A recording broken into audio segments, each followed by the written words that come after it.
Hi, I'm Marty Nemko. In today's experiment, I've been a career counselor for 40 years, have had over 6,000 clients, and so I thought without any preparation or censorship that would then derive, I would talk a little bit about career counseling, especially from the perspective of a would-be career counseling client, and also some suggestions or tips or what I've learned from being a career counselor from the counselor's perspective.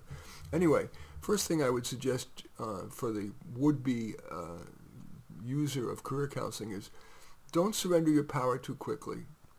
Whenever you see any counselor, you're surrendering a measure of agency and feeling like you're not competent. So start with self-help.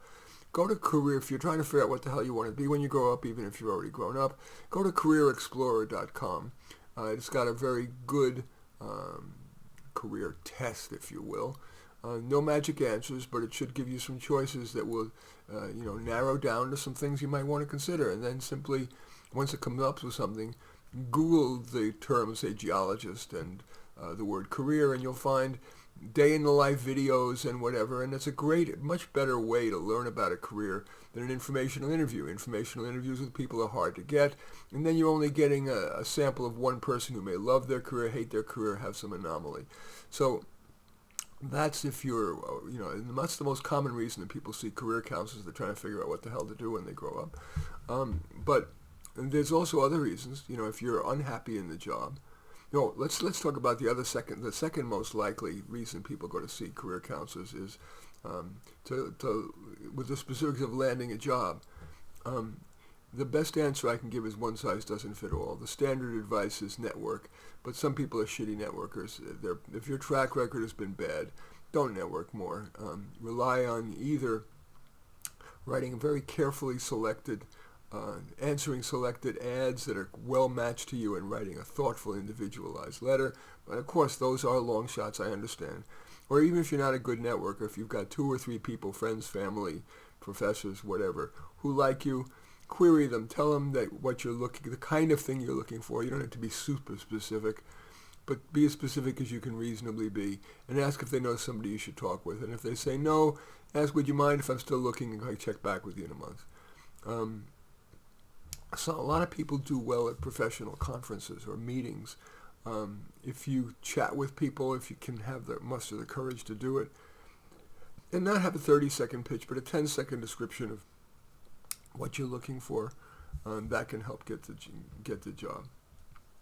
I think I want to talk about my favorite reason why people come to a career counselor, which is to make the most of their current work. Ask yourself, first of all, again, before you see a career counselor, what's one thing you should do? Should you learn a new skill, whether it be technical skill, public speaking, the art of being likable? Pick one thing, don't get overwhelmed, and do that. And again, learn by self-study. YouTube videos are invaluable. Sure, then you might want to hire a coach, maybe. But I consider that deep down the lazy way out. Stay with self-study or a good friend who you trust. It tends to be more empowering. Counseling is, unfortunately, in the year 2024, still an art in its relative adolescence. It's not there's no magic pills. I mean, if you break your arm, you want to go to a doctor, have him reset it and whatever.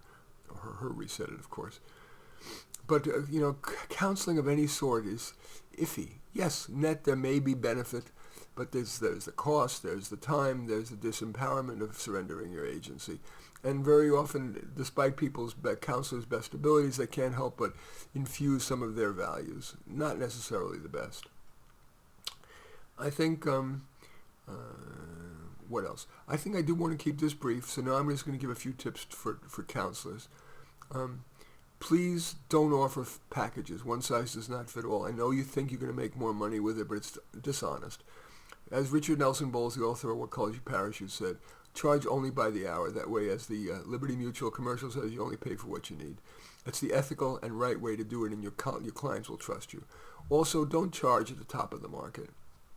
You want people to know you're in it as a service, as a calling. You're not there to milk it. I know counselors who charge $50,000 a year flat fee. Don't do that. Charge a reasonable amount where they feel they've got some skin in the game, but they don't feel they're paying through the nose. Unfortunately, career counseling, like most fields, it's not that valuable that it should be you'd be paying $50,000 a year. I've been charging $175 an hour for a decade now, and I do charge more for the first session and this is important for a career counselor, have them complete a probing, thoughtful new client questionnaire in advance. That way they can reflect on a bunch of questions. You can have time to review it, and you're not spending money on a couple of sessions, learning about stuff that they could have answered in the questionnaire. And as in the spirit of giving, if you are a career counselor, or even a potential, somebody who would use career counseling, I'll be happy to send you my new client questionnaire, which I've developed over the 40 years. It keeps evolving. Just email me at mnemco@comcast.net, mnemko@comcast.net, and I will send you, it by email.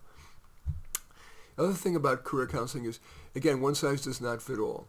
Sometimes you want to mainly listen, but often, if you have expertise, it's not wrong for you to share it tentatively. You don't boss people around. You don't say you should do this, but you say, I'm wondering whether you should do X for these reasons, and here's why. What do you think?